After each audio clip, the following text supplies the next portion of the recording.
retribution. That thy night is the same night, every night, an ally, fire and flit and candlelight, and Christy receives thy salute. From break or dread, when thou mayst pass, every night ally, ye, to purgatory fire thou comest at last. Christy receives thy salute.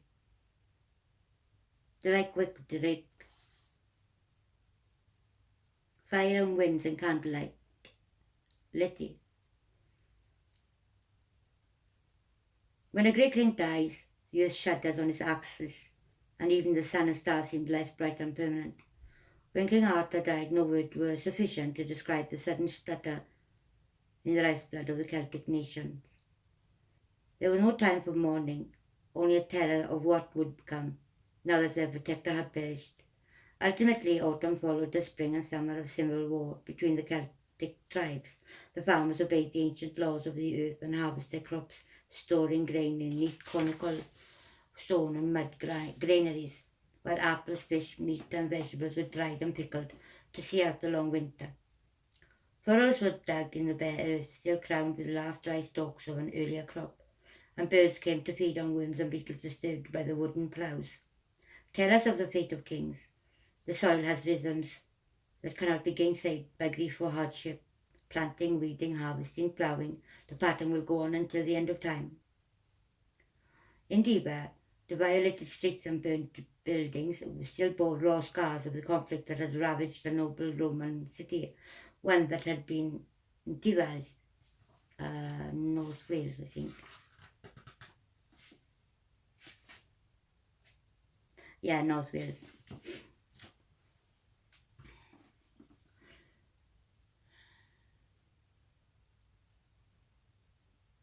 In Diva, the violated streets and burnt buildings still bore raw scars of the conflict that had ravaged the noble Roman city, one that had been an open metropolis for as long as men could remember. Those citizens who had escaped fire and sword crawled out of the rubble and began to set stone on stone and rebuild.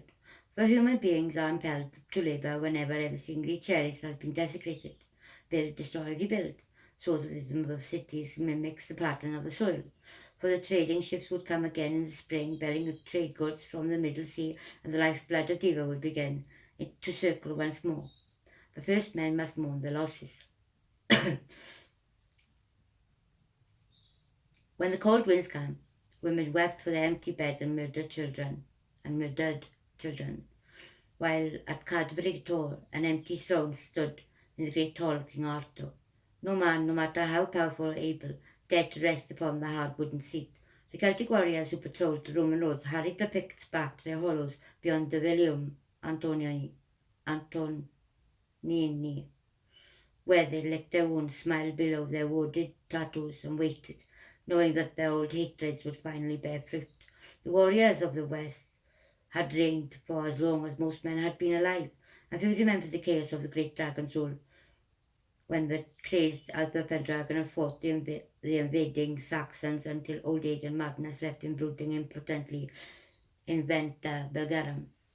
In those final years of inaction, the Saxon barbarians had burnt churches and torn down cities of stone before constructing their simple timber buildings and crude palisades in their place. Later, under King Arthur's long and peaceful rule, the Celtic peoples had prospered, but Arthur had died by the hand of his nephew Modred the Matricide, and no new king had yet been elevated to assume the throne of the Britons. Pain and loss were followed by collective anger in the rhythm of men's hearts, before hope could finally begin to grow. A rage for all things lost and broken, a fury for the uncertainty of the future, and a realization that the tribes had contributed to their own defeat scurred the spirits of the warriors, leaving a cleaner, brighter anger that demanded to be sated. Still disorganized, Saxons had not dealt them their mortal blow, but Modred and his allies had killed their future and imperiled their homes, so the traitors must pay before the Celts could begin the healing process. Perhaps a new dragon would rise from the dead cold ashes. The matricide was dead. There was no body to display on the walls of Diva. The High King's warriors had stabbed, torn, chopped, and kicked at it on the battlefield after Arthur had dealt the killing blow. Arthur's own body had been spirited away by the three queens and taken down the long road leading to Glastonbury in the south, while his warriors took their bitter chariot out on the matricide's corpse. Modred was gone into the great darkness, and his remains were beyond the justice of his enemies. But several of Modred's allies remained alive. They were free, breathing and cowering in hidden places, still hoping to escape the vengeance of the victors of the Battle of Carmelan. For those men whose anger burnt the brightest, the greatest prize became King Mark of the Disiang tribe.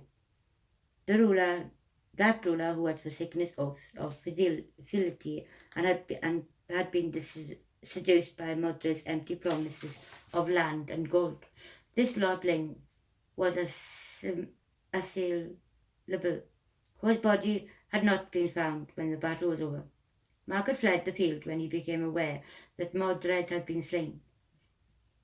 Whether King Arthur survived his wounds or not was of little importance to Mark, who ordered his surviving forces to retire behind their own borders in a hasty and craven retreat. No man wounded or suffering was spared during his mad dash to safety.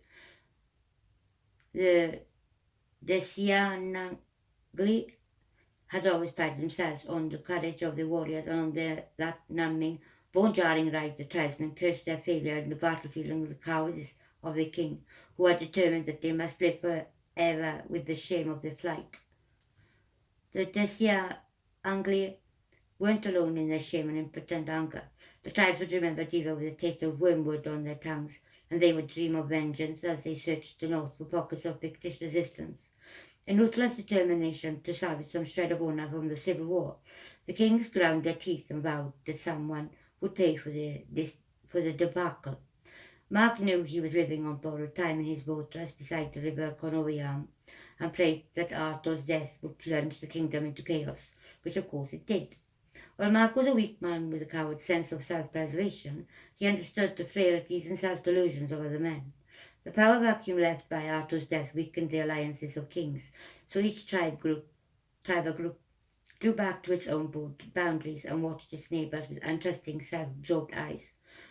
Mark wasn't forgotten, simply put aside until the wounds of his pursuers were cleansed and healing, and the old rhythms could reassert themselves. For months, Mark hunkered down in the Canovian fortress, which possessed living rock from the heart of the mountains at its back, the river that rose near Dinas Emrys at its feet, and huge ramparts of earth protecting his horse at its crown. Canovian had never suffered the ignominy of defeat, for it had been cited with self-defence as the prime consideration. Let them come, Mark crowed at those times, when he had drunk enough wine to numb his sharp avian intelligence. They'll break their backs on my walls. That old bastard Arthur is wormfood now, so who is left to call me to count? Bedwer, a Saxon slave in his youth and now the master of nothing but trees. Gawain, he's even older than his damn uncle, and his lands in Rehegriad are under constant attack from Saxon scum. He'd not leave his broad acres to settle old scores, not unless he got a death wish.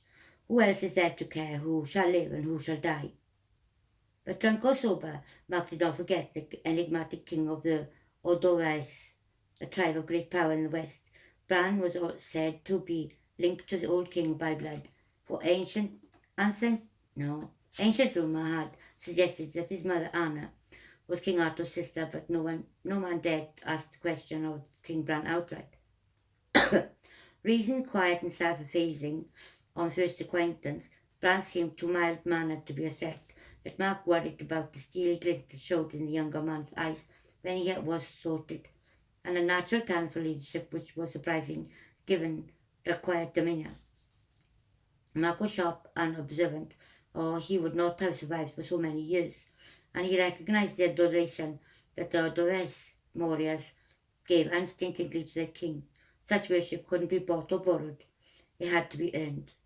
But word had come that Bran had been dangerously wounded in one of the early battles of Mondred's campaign. Within his hall, Mark hugged himself in the cold, drew comfort from the younger man's illness, The wound would slow down any intemperate actions on Brad's part, even though his bitch of a mother that Elsa Pendragon's long memory had Elsa Pendragon's long memory, and was capable of leading a band of her warriors straight to the gates of Cornovia. Fortunately, Anna was elderly and her brother was dead. She would be obliged to mourn Arthur's loss first. Endlessly, Mark worried about his own safety as he watched the roads that led from the north to the south. Tortured and lacking the energy to rule, he waited as winter plunged the north into a prison of sleet, snow, and black ice. In those bitter days, the king often laughed or wept until his frightened servants were unable to discern the difference in the ugly sounds that came from his hall. At other times, he was heard talking to the empty chair where his wife had once sat in state, croning endearments or cursing him vilely by turn.